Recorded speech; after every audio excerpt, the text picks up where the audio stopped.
ভারতবর্ষের মানুষেরা, হিন্দু মুসলমান সমস্ত ধর্মের মানুষেরা হাতে হাত মিলে, গায়ে গায়ে মিলে, কোলাকুলি করে এই ভারতবর্ষকে স্বাধীন করেছিল। সেই স্বাধীনের কথা আপনি ভুলে গেছেন।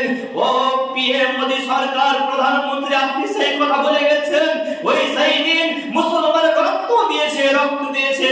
এখনো মনে পড়ে, যখন দিল্লি থেকে আমি রওনা হই, দিল্লি থেকে যখন যাই, তখন মনে হচ্ছে এই ট্রেনের দুই পাশে গাছ ঝুলেছে। এই গাছগুলোতে মনে হচ্ছে আমাদের মুসলিম ভাইদেরকে ফাঁসি দিয়েছিল। এই গাছগুলোতে আমাদের মুসলিম ভাইগুলোকে গাছের সুতে বেঁধে হত্যা করেছিল, রক্তাক্ত করেছিল। এখনো রক্ত শুনতে পাই, এখনো রক্ত মনে সেল আছে, রক্ত আমার গন্ধ পাই যে হ্যাঁ রক্ত এখনো লেগে আছে। মনে হচ্ছে আজকে আমাদেরকে বাদ দিয়ে দিয়েছেন। কোন কেমন করে আপনারা আমাদেরকে বাদ দিতে চাইছেন? আপনারা ভুল করছেন, ভুল করছেন।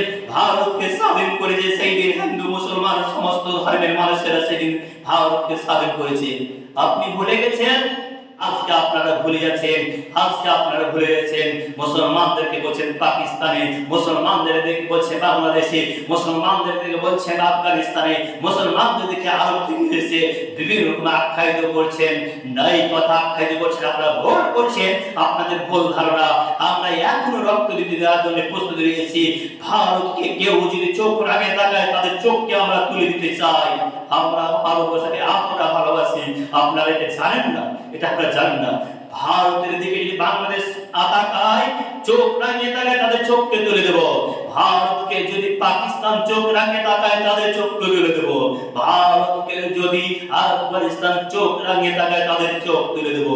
এক কথা, ভারতকে আমরা এত ভালোবাসি, বাসার পরেও আমাদেরকে বলছে এরা হলো পাকিস্তানি মুসলমানরা, এরা বাংলাদেশি মুসলমানরা, এরা আফগানিস্তানি মুসলমানরা, এরা আরবের মুসলমানরা, এইভাবে বিভিন্নভাবে আখ্যায়িত করছেন। আফসোস, আপনার প্রতি ধিক্কার থাকলো, আপনার প্রতি ধিক্কার থাকলো। মুসলমান কি করতে পারে আপনি জানেন না, আপনি বুঝেন না। মুসলমান সম্পর্কে আপনার জ্ঞান নাই।